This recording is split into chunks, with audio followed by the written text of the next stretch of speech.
Hello students, हमारी quantum chemistry की class में कुछ अंतिम पॉइंट बाकी हैं, बिंदु जो हमें देखने हैं। अब तक हमने हाइब्रिडाइजेशन और एमओटी मॉडल देखा। हमारे सिलेबस का एक पार्ट है एमओटी का कंपैरिजन वीबीटी के साथ। तो वीबीटी और एमओटी मॉडल्स को कंपेयर करने से पहले एक टॉपिक दिया गया है जो हमें कवर करना है, VBT model for hydrogen molecule. तो हाइड्रोजन मॉलिक्यूल जो है वो आपके वीबीटी में किस तरीके से उसके वेव फंक्शंस हम कैलकुलेट करते हैं, ये हमारे सिलेबस का पार्ट है। तो सबसे पहले हम बात करते हैं वीबीटी मॉडल की। वीबीटी और एमओटी साइमल्टेनियसली डिस्कवर हुई थी 1930s में। 1927 के आसपास हिटलर लंदन ने वीबीटी देखी एंड देन उधर एमओटी की डिस्कवरी चल रही थी। बट इनिशियली वीबीटी ज़्यादा पॉपुलर रही comparison to MOT, but VBT की अपनी लिमिटेशंस थी। आफ्टर सम टाइम जब आप कॉम्प्लेक्स मॉलिक्यूल्स और बिगर एनवायरनमेंट में बिगर मॉलिक्यूल्स के लिए जब हम उनके बॉन्ड ऑर्डर बॉन्ड स्टडीज़ करते हैं तो वीबीटी बहुत कम चीज़ें सेटिस्फाई कर पाई। देन कॉम्प्लेक्सेस में सीएफटी आ गई, सीएफटी भी उतनी पॉपुलर नहीं रही। एट लास्ट सभी मॉलिक्यूल्स के लिए जो जनरलाइज थ्योरी एक्सेप्टेड है वो है एमओटी। और अभी जो है थ्योरी जिसको हम कंप्यूटेशनल वर्क में यूज़ करते हैं वो है DFT, density function theory, electron density पे बेस्ड है। तो वो बात की बात है, हाई क्लासेस में आप देखते हैं। बट फिलहाल हम देखते हैं VBT for H2 molecule. Okay, तो हाइड्रोजन मॉलिक्यूल में इसमें वीबीटी के बारे में बात करने से पहले जनरल बात करें वीबीटी के बारे में। तो हिटलर एंड लंदन ने ये कहा कि कोई दो एटम, मान लो हम अभी हाइड्रोजन की बात कर रहे हैं, तो एक इलेक्ट्रॉन इसका होगा, एक इलेक्ट्रॉन इसका होगा, इन दोनों के बीच एक साझा होगा और उससे बॉन्ड फॉर्मेशन होगा। ये थ्योरी बिल्कुल वैसी ही थी जैसे लिविस ने इलेक्ट्रॉन पेयर थ्योरी बताई कि बॉन्ड बनाने के लिए इलेक्ट्रॉन की पेयरिंग होना ज़रूरी है, उसी पे बेस्ड थी। तो इनिशियली ये हिटलर एंड लंदन, ये दो साइंटिस्ट थे जिन्होंने इस थ्योरी पे काम किया। अब मान लीजिए इस हाइड्रोजन का ये एटम है, इस हाइड्रोजन एटम का ये इलेक्ट्रॉन है और इस हाइड्रोजन एटम का ये इलेक्ट्रॉन है।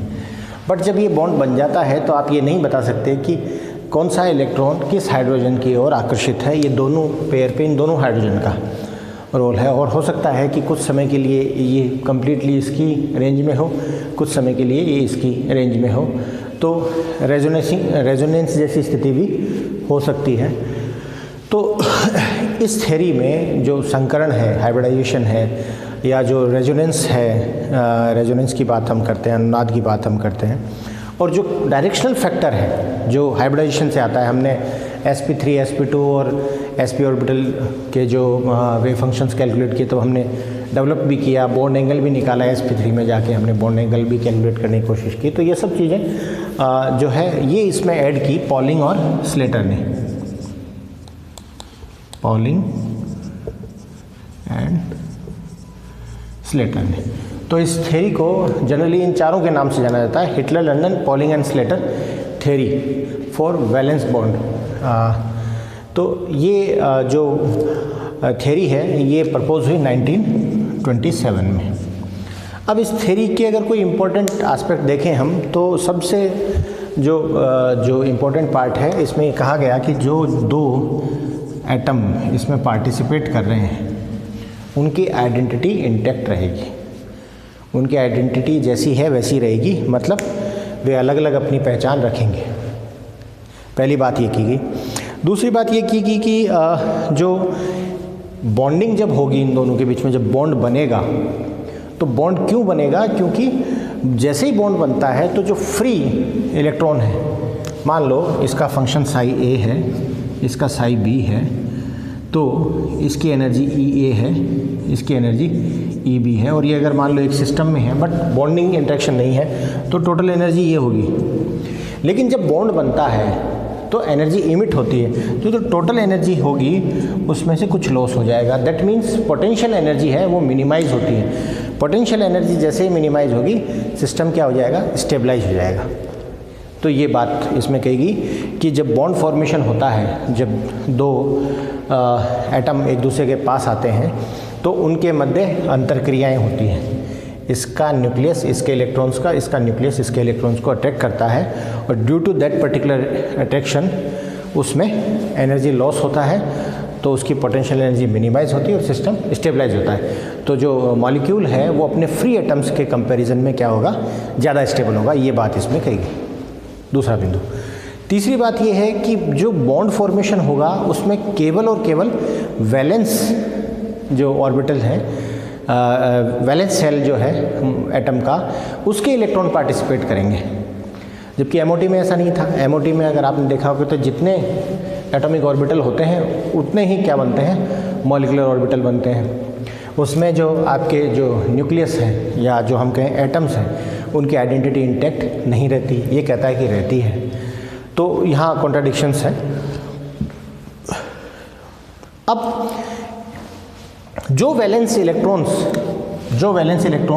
बॉन्डिंग में पार्टिसिपेट करेंगे वो वैलेंस इलेक्ट्रॉन, अब आप ये नहीं कह पाएंगे कि ये वाला इलेक्ट्रॉन इसका है या ये वाला electron. That means valence shell के इलेक्ट्रॉन्स बॉन्डिंग में जाने के बाद अपनी आइडेंटिटी का लॉस कर देते हैं, उनकी अपनी पहचान नहीं रहती, वो अपनी पहचान खो देते हैं। बंधित इलेक्ट्रॉन जो हैं, जो बॉन्डेड इलेक्ट्रॉन हैं, उनमें एक्सचेंज हो सकता है। वो इस न्यूक्लियस के इस वाला इलेक्ट्रॉन इसके न्यूक्लियस के और इस वाला इलेक्ट्रॉन इसके न्यूक्लियस के आकर्षण में ज़्यादा हो सकता है। और जो लास्ट बात ये है कि मान लो बहुत सारे वेव फंक्शन से बहुत सारे इलेक्ट्रॉन हैं, कई बॉन्ड बन रहे हैं और बहुत सारे एटम्स हैं, तो उन सब एटम्स से जो मॉलिक्यूल का जो वेव फंक्शन, जो बॉन्डेड इलेक्ट्रॉन्स का जो वेव फंक्शन क्रिएट होगा वो उन सब के लीनियर कॉम्बिनेशन से क्रिएट होगा। तो हम कहें फाइनल, मान लो psi1 psi2 psi3 3 है, तो आप कहेंगे C1 psi1 plus C2 psi2 plus C3 psi3, इनके लीनियर रेखीय संयोग से। और बाहर आएगा n क्या है, n है mixing coefficient, sorry normalisation factor. जब आप इस वेव फंक्शन में, आप बहुत सारे वेव फंक्शन आ गए, तो जब इससे एक नॉर्मलाइज्ड वेव फंक्शन क्रिएट करने की कोशिश करेंगे, तो हमने शुरू में जब क्वांटम शुरू की थी तब हमने बात की थी कि अगर आपका वेव फंक्शन क्वांटम का वेव फंक्शन है तो that should be well defined, और वेल डिफाइंड में एक कंडीशन थी, that should be finite, normalised, continuous and single valued. तो नॉर्मलाइज्ड करना पड़ेगा, और नॉर्मलाइज्ड वो सभी वेव फंक्शन नॉर्मलाइज हो सकते हैं जो स्क्वायर इंटीग्रेबल हो। ये इनिशियल क्लासेस में हमने देखा था, तो वहीं से लिया है। तो जो फाइनल साई होगा वो इनका रेखीय संयोग होगा। C1 C2 C3 सब मिक्सिंग, इनके मिश्रण गुणांक हैं, मिक्सिंग कोफिशिएंट हैं, और n जो है वो इसका आप कहें नॉर्मलाइजेशन फैक्टर है।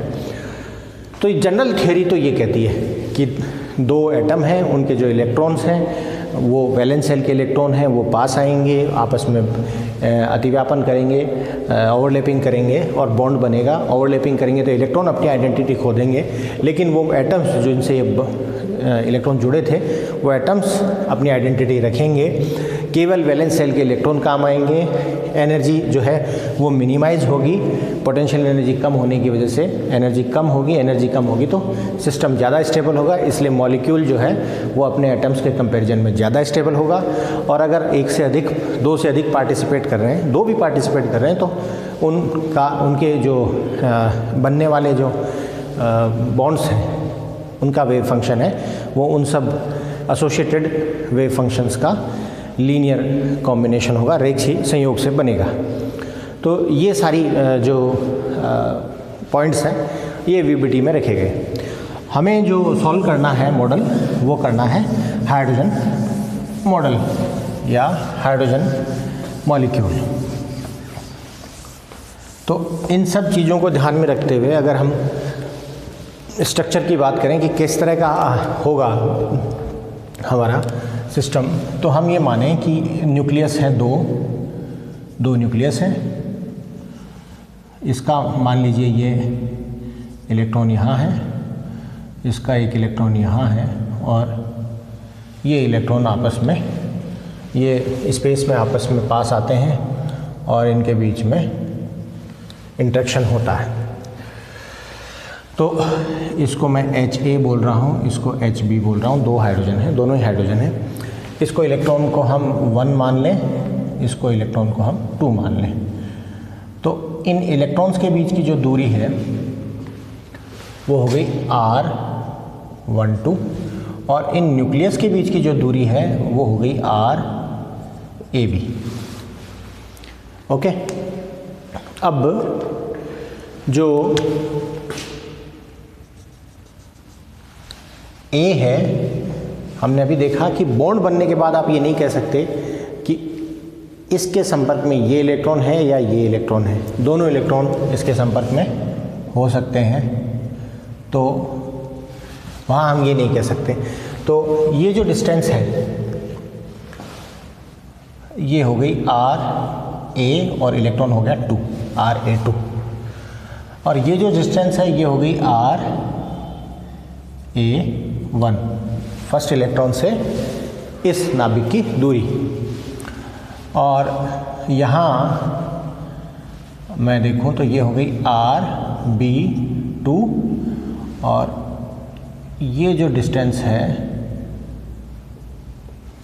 ये हो गई RB1। तो मान लो बॉन्ड बन गया है, बॉन्ड बन गया है तो एक निश्चित दूरी के बाद में नाभिक पास नहीं आएंगे, वो निश्चित दूरी ये है। और जो इलेक्ट्रॉन्स हैं उनमें भी आपस में प्रतिकर्षण होता है, तो वो इससे अधिक निकट नहीं आएंगे। इस परिस्थिति में जो B का नाभिक है उसका इलेक्ट्रॉन 1 के साथ और इलेक्ट्रॉन 2 के साथ जो डिस्टेंसेस है वो ये हैं, और A के नाभिक की इनके इलेक्ट्रॉन्स के साथ डिस्टेंसेस ये हैं, दूरियां ये हैं। इस परिस्थिति में वो हाइड्रोजन जो मॉलिक्यूल बना है। तो अगर हम बात करें वेव फंक्शन की, साई जो फाइनल साई है, तो साई A और B दोनों से मिलके बना होगा। तो साई इक्वल्स टू हो गया साई A साई B। आप इस तरीके से कहेंगे कि साई A साई B। लेकिन किस इलेक्ट्रॉन से रिलेटेड है, तो इसको देखने के लिए हम दो चीज़ें देखेंगे। अगर आप जब अनंत दूरी पे है, साई A साई B, ख़त्म बात।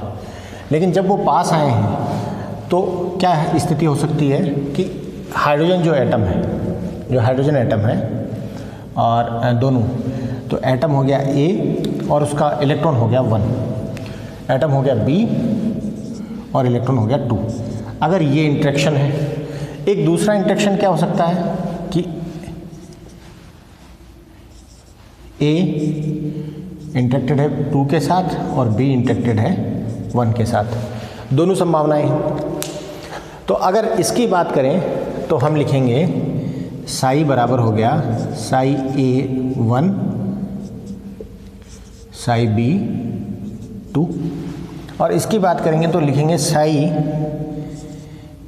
A2 Sai B1। ओके, क्यों? क्योंकि बॉन्ड बनने के बाद ये इलेक्ट्रॉन ऐसा तो है नहीं कि स्टैटिक है, इलेक्ट्रॉन मूव कर रहे हैं, एक निश्चित जो उनकी कक्षाएं हैं उसमें उनका मूवमेंट है। लेकिन इन सब चीज़ों के साथ की उनकी जो डिस्टेंसेज हैं, एक दूसरे के साथ रिपल्सिव फोर्सेज हैं, जो अट्रैक्शन के फोर्सेज हैं, वो सब क्या रहे, मैनेज रहे हैं। तो ये चीज़ें हो सकती हैं। तो हम ये माने कि एक पोजीशन हो सकती है साई 1, एक पोजीशन हो सकती है साई 2। तो फाइनल वेव फंक्शन जो बॉन्ड का है वो क्या होगा, फाइनल बॉन्ड फंक्शन साई जो है वो क्या होगा, वो होगा C1 Sai 1 plus C2 Sai 2, इन दोनों का कॉम्बिनेशन। कुछ समय इसके पास इस स्थिति में है, कुछ समय इस स्थिति में है। इस स्थिति में जो संभावना है, मतलब उस पूरे सिस्टम में इस स्थिति में बने रहने के इसका योगदान जो है उसे हम मिश्रण गुणांक कहते हैं, वो है C1 और इसका योगदान है वो C2। ओके, तो हमारा जो वेव फंक्शन बना वो बना C1 Sai A1 Sai B2 plus C2 Sai A2 और साई B1। ये हमारा वेव फंक्शन हो गया। ओके, तो एक बार फिर से इसको देख लें कि ये दो न्यूक्लियस हैं और ये दो इलेक्ट्रॉन हैं। हाइड्रोजन के पास एक ही इलेक्ट्रॉन होता है, वो उसके संयोजी कोश में ही होता है, वो बॉन्ड बनाता है। तो जो उनकी अंतर्नाभिकीय दूरियां हैं, अंतर इलेक्ट्रॉनी दूरियां हैं, इलेक्ट्रॉन नाभिक के बीच की दूरियां हैं, उनमें आकर्षण और प्रतिकर्षण बल जहाँ इक्वलाइज हो जाएंगे, बराबर हो जाएंगे, वो उसकी क्या होगी, इक्विलिब्रियम लेंथ आ जाएगी, डिस्टेंस आ जाएंगी। तो ये इनके आपस में इक्विलिब्रियम डिस्टेंसेस हैं। तो जब ये परिस्थिति है तो कौन, अगर हम ये माने कि ये इसके साथ इंटरेक्टेड है और इसके साथ इंटरेक्टेड है, तो दोनों इसके साथ इस इलेक्ट्रॉन का और इस इलेक्ट्रॉन का जो इंटरेक्शन है उन दोनों की संभावना है। तो दोनों की वजह से दो तरह के वेव फंक्शन क्रिएट होंगे और उनमें किसका कितना कंट्रीब्यूशन होगा, कितना मिक्सिंग पार्टिसिपेशन होगा, वो उनके मिक्सिंग कोफिशिएंट से। तो हमारे पास एक जनरलाइज वेव फंक्शन आ गया, Sai C1 Sai A1 Sai B2 plus C2 Sai A2 Sai B1। Okay, अब जो नेक्स्ट क्लास में है हम इसको सॉल्व करेंगे तो हमें पता लग जाएगा कि एक्चुअल में ये साई जो है उसकी वैल्यू क्या है। ओके।